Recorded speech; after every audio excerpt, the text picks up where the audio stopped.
What would keep us from being able to really grow that relationship leadership tree? It is out of control emotions.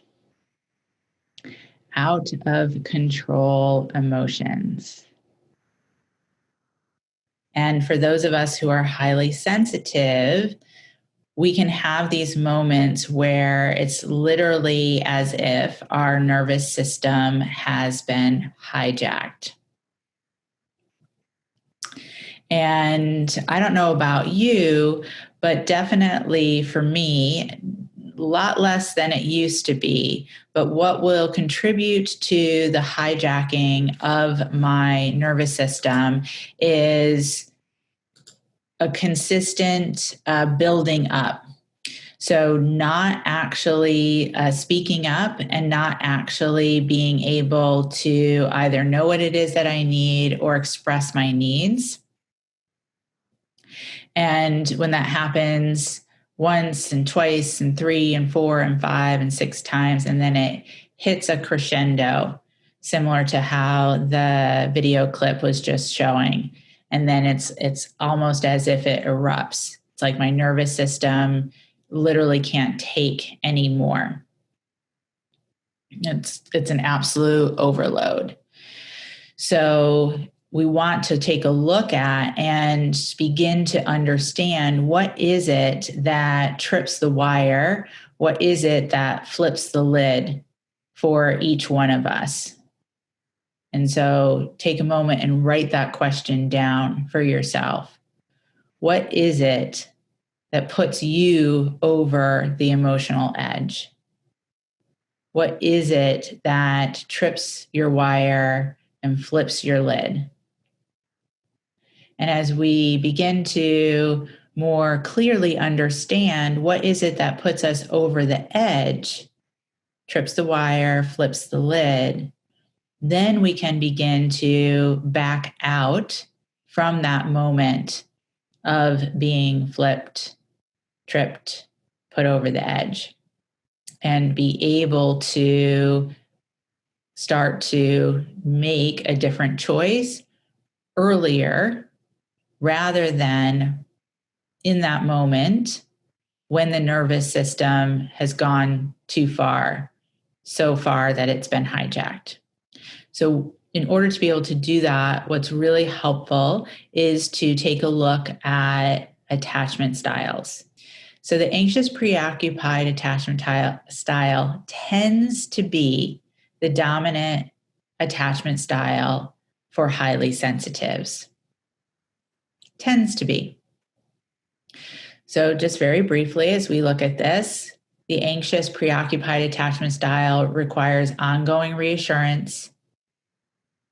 This style tends to ruminate about unresolved past issues from family of origin, which then shows up in present perceptions and relationships. So we see through that former trained lens.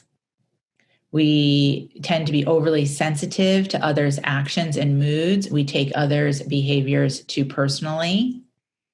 And highly emotional, can be very argumentative, combative, angry, controlling, poor personal boundaries. Now, this may or may not be your dominant attachment style, but again, I'm going to highlight that it tends to be the predominant attachment style for highly sensitives. So why is that? The attachment style is formed from an early age, typically with your mother. And for those of us who are highly sensitive, most likely we didn't necessarily have an understanding from our parents early on that, one, we were a highly sensitive child, or two, how to really manage or be with a highly sensitive child. So if with compassion, we take a look at our parenting through our parents' eyes and are able to see that our parent is here with a child And the parent doesn't really understand what's going on with this child. Why does this child seem to process the world so differently? And not being able to understand tends to lead towards a lack of full ability to be able to create a sense of security. So, as a child, as a highly sensitive child with a parent who doesn't really fully understand how to work with a highly sensitive child, then we will, as the child, begin to connect or attach to an experience of anxiety. So, again, the parent would be feeling anxious because just nothing more than lack of understanding. From there, the key then is about how we replicate this attachment style in all other areas for ourselves.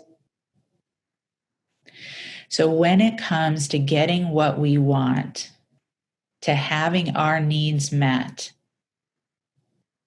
it is about taking responsibility versus taking things personally. If another person has difficulty with what you need, that has to do with the other person and not with you. So the only people that get upset about you setting boundaries are the ones who are benefiting from you not having boundaries. What is it that would have you triggered into that attachment style, and particularly taking another person's reaction or response personally? And what is it that would have you over the edge, lid flipped? And now, what is the opposite? What is the opposite of what would have you over the edge, have you tripped up, have your lid flipped? What is the opposite of what would have you really attached to what other people think or feel? What is the opposite? Now, as I shared for myself, what will put me over the edge, what will flip my lid, is not speaking up and having that pile up that overloads my nervous system.